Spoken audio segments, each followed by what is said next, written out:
фигурка според мен е не чак толкова рядка, но според други да събереш трите такива фигурки е наистина кошмарно.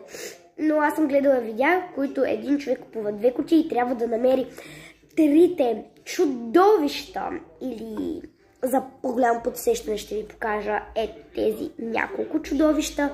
Те са 3. Едното е това, другото е за цип и третото дори и аз не помня какво беше, но си спомням, че беше трудно.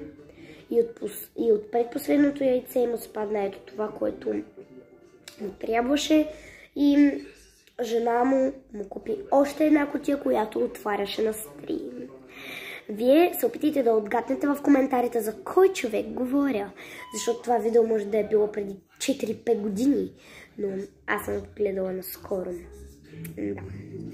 Но като цяло, да, ето тази фигурка според мен не е чак толкова рядка.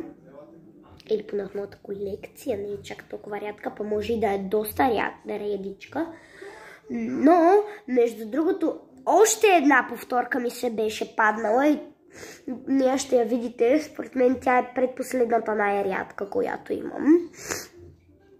Спадна от първото яйце, обаче за жалост я замених с ето това синьо чудовище. Но за жалост това синьо чудовище го изпуснах в шахтата и после не успях да си го взема, но вчера ми се паднаха 2 фигурки с един такъв държач за телефон. И едната беше ето тази синя фигурка, която честно казано не знам дали ме кефи чак толкова много, ама пак е нещо и пак е част от колекцията.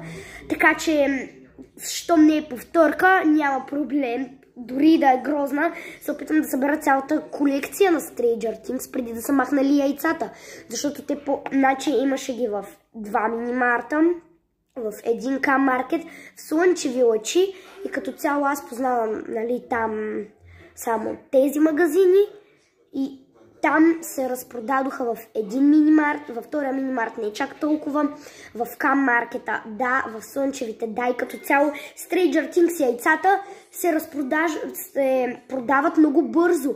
И аз заради това съм малко разочарована, че съм се разболяла, защото ето сега по това време можех да излезна с приятели и да отида до минимарта, до който искам и да си взема 2 яйца на Stranger Things.